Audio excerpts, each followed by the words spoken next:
Hello and नमस्ते everyone, I am Neha. तो इस वीडियो में आज हम क्या जानने वाले हैं?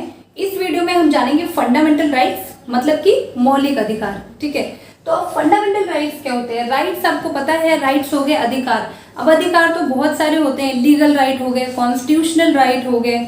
ठीक है, तो लीगल राइट हो गया मतलब कानूनी अधिकार। कानूनी अधिकार हो गए जो किसी कानून के द्वारा आपको मिले हैं, ठीक है, या किसी एक्ट ने आपको जो राइट्स दिए वो हो गए आपके लीगल राइट। कॉन्स्टिट्यूशनल राइट हो गए जो कि आपको कॉन्स्टिट्यूशन से मिल रहा है। ठीक है, कॉन्स्टिट्यूशन आपको दे रहा है राइट्स। ह्यूमन राइट्स हो गए जो आपको बाय बर्थ मिले, human rights, basic human rights. ठीक है, अब ये जो फंडामेंटल राइट है ये भी तो कॉन्स्टिट्यूशन में ही है। ठीक है, तो ये कॉन्स्टिट्यूशनल राइट क्यों नहीं है, ये फंडामेंटल राइट क्यों है? तो फंडामेंटल का बेसिक मतलब समझते हैं। फंडामेंटल का मतलब ही बेसिक है, मतलब कि बेसिक या फिर बहुत ही जरूरी, एसेंशियल, जिसे लिखा गया है मौलिक। मौलिक मतलब मूल। बेसिक एसेंशियल नीड्स क्या हो सकती है एक इंसान की? सबसे बेसिक हो सकता है कि उसे साफ पानी मिले। ठीक है, लेकिन आप जहाँ रह रहे हैं और आपका पानी डेली आ रहा है, नाले का काला सा पानी आ रहा है आपकी टैंकी से, ठीक है, तो क्या आप वो पानी पी के आराम से रह पाएंगे? क्या होगा आपकी लाइफ में? आपकी हेल्थ किस तरीके से डिटोरिएट होगी और क्या क्या आपको चैलेंजेस फेस करने पड़ सकते हैं। ठीक है, तो आप किसको जाके बोलेंगे? आप म्यूनिसिपल अथॉरिटी को जाके बोलेंगे। अगर वो नहीं सुनते तो आप डायरेक्टली कहाँ जा सकते हैं? आप सुप्रीम कोर्ट भी जा सकते हैं। तो ये हो गया आपका फंडामेंटल राइट का वॉयलेशन, और ये हो गया एक बेसिक आपका फंडामेंटल राइट। ठीक है, समझते हैं। Essential for one's living and individual's development. ठीक है, कि वो राइट्स जो कि एसेंशियल है फॉर वंस लिविंग, एक इंसान को उसकी प्रॉपर लिविंग को एंजॉय करने के लिए और एक इंडिविजुअल की डेवलपमेंट के लिए। जब आपको आपके बेसिक राइट्स ही नहीं मिलेंगे तो आप क्या खाक डेवलप करेंगे लाइफ में? नहीं कर पाएंगे, क्योंकि वो आपके लिए रिस्ट्रिक्शंस बन जाएंगी, डिस्ट्रैक्शंस बन जाएंगी।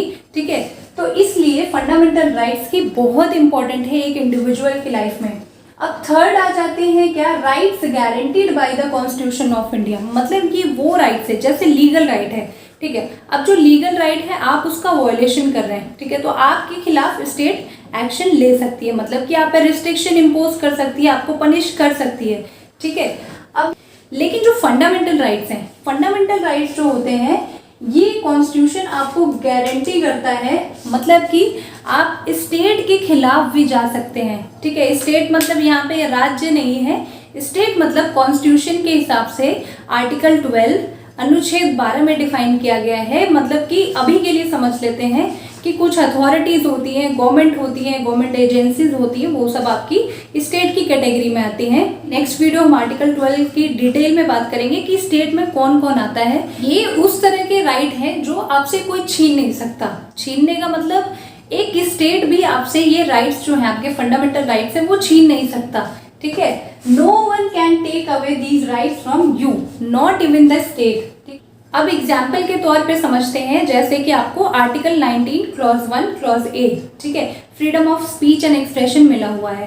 ठीक है, कि आपको बोलने की आज़ादी है। ठीक है, बोलो आज़ादी, मतलब ये तो है कि आपको आज़ादी मिली है, बट इसका मतलब ये थोड़ी है कि आप किसी के घर में घुस के गाली गलौज कर देंगे। ठीक है, या फिर आप किसी के बारे में इतना गंदा गंदा फैला देंगे कि उसकी आपने लाइफ ही बर्बाद कर दी। ठीक है, तो वो हो गया डिफेमेशन।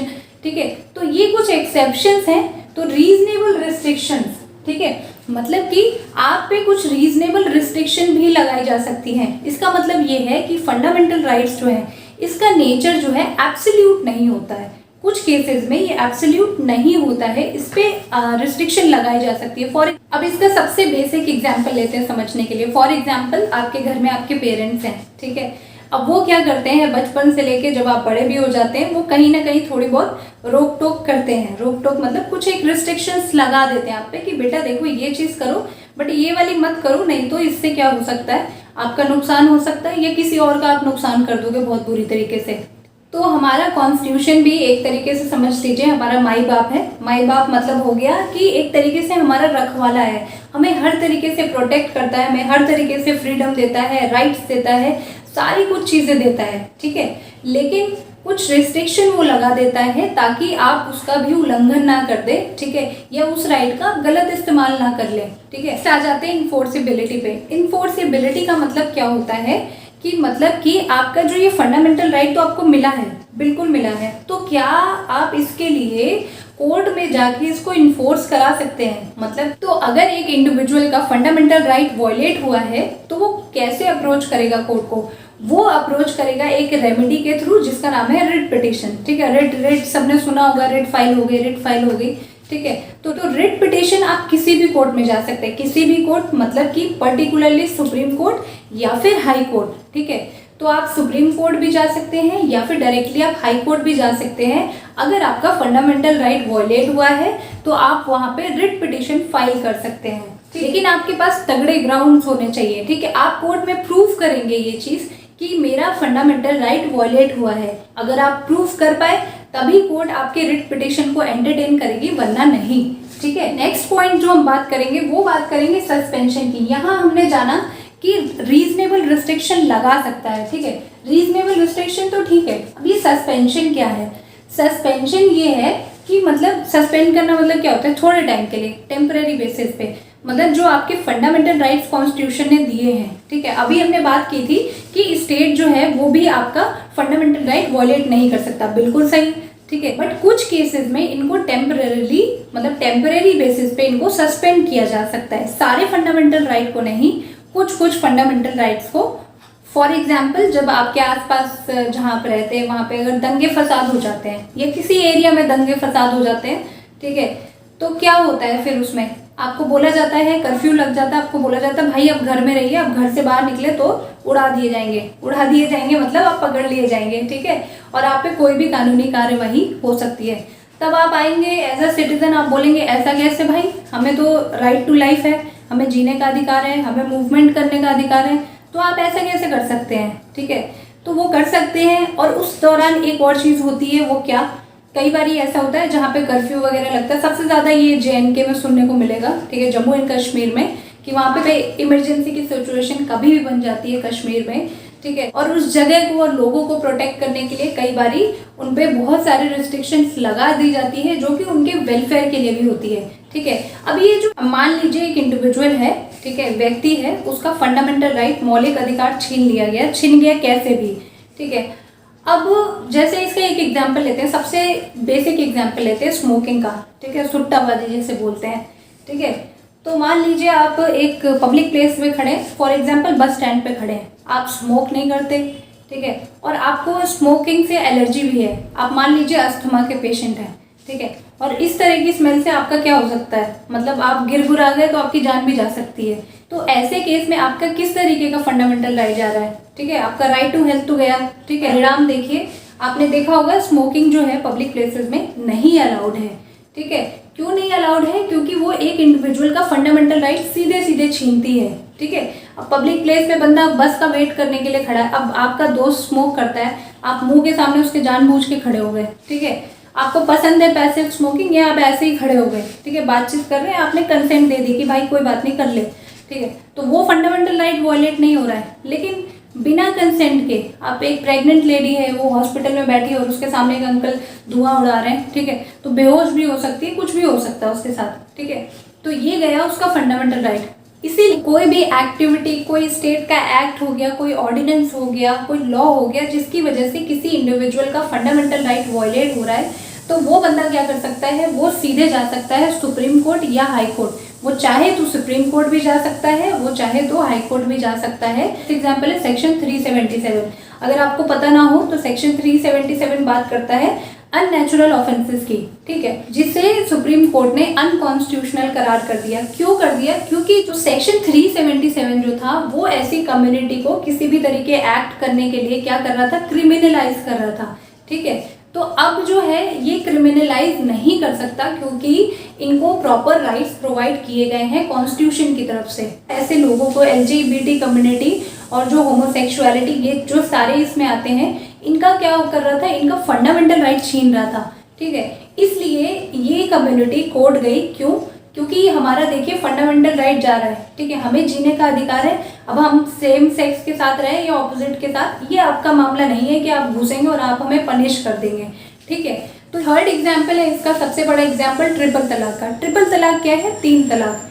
3 तलाक जो तलाकुल बिद्दत एक फॉर्म है तलाक की, ठीक है, उसको जो है अनकॉन्स्टिट्यूशनल कर दिया, जिसमें 3 बार तलाक तलाक तलाक बोलने पे तलाक हो जाता था।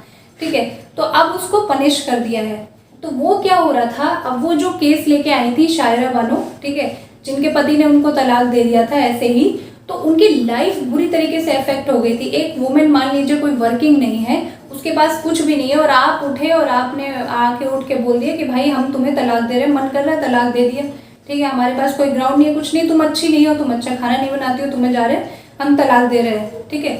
तो आप ऐसे नहीं कर सकते ना किसी के साथ। आप क्या कर रहे हो, आप उसकी पूरी तरीके से लाइफ तहस नहस कर दे रहे हो बैठे बैठे, आपने उसका फंडामेंटल राइट ले लिया। तो ये सबसे बड़ा एग्जाम्पल है, और इसके बाद कितने चेंजेस भी देखने को मिले हैं सोसाइटी में, ठीक है। जो इंडियन कॉन्स्टिट्यूशन है वो बहुत ही ब्यूटीफुली डिजाइन कॉन्स्टिट्यूशन है इंडिया का, ठीक है, जो कि आपको कितने सारे राइट्स देता है, और ये जो फंडामेंटल राइट्स आते हैं, ठीक है, अब इसमें देखिए ना आप कितनी कैटेगरी दी है, 6 तरह के फंडामेंटल राइट होते हैं, ठीक है, इक्वालिटी, फ्रीडम, एक्सप्लॉयटेशन, ठीक है, रिलीजन, या फिर कल्चरल एंड एजुकेशनल राइट्स, या फिर कॉन्स्टिट्यूशनल रेमेडीज।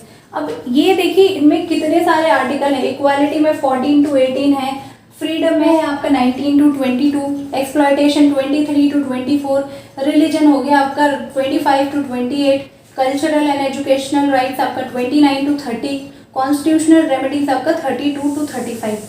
तो ये तो हम बेसिक जो जानते हैं, ठीक है, लेकिन ऐसा नहीं है, टाइम टू टाइम केसेस के थ्रू और भी राइट्स जो है एज अ फंडामेंटल राइट उनको कंसीडर किया जाता है। जैसे आर्टिकल 21 है, तो वो तो हमें पता, right to life and liberty, लेकिन उसमें और भी चीज़ें इंक्लूड की गई हैं बहुत सारे केसेस में, राइट से राइट टू लाइवलीहुड हो गया, राइट टू हेल्थ हो गया, ऐसे बहुत सारे राइट्स जो हैं कंसीडर किए गए as a right to life and liberty के अंदर, ठीक है। तो फंडामेंटल राइट की कोई लिमिट नहीं है, ठीक है, ये आर्टिकल्स ज़रूर दिए हुए हैं, लेकिन इसमें कोर्ट अपने हिसाब से इंटरप्रेट करती है, और बहुत सारे ऐसे फंडामेंटल राइट उभर के आते हैं, जैसे राइट टू प्राइवेसी है, ठीक है। अब राइट टू प्राइवेसी वर्ड तो नहीं देखेंगे आप कॉन्स्टिट्यूशन में, लेकिन अगर आप डेप्थ में जाएंगे तो आपको पता चलेगा कि राइट टू प्राइवेसी भी आर्टिकल 21 में आता है, ठीक है। तो इसकी कोई लिमिट नहीं है, इसलिए कॉन्स्टिट्यूशन की बहुत ही ज़्यादा इंपॉर्टेंस है, ये बहुत ही इंपॉर्टेंट रोल प्ले करता है एक इंडिविजुअल की लाइफ में। So that's it for today. I hope आपको समझ आया होगा। अगर कोई इशू है, कुछ इसमें रह गया, तो आप कमेंट सेक्शन में बता सकते हैं, ठीक है। Thank you so much for watching my video.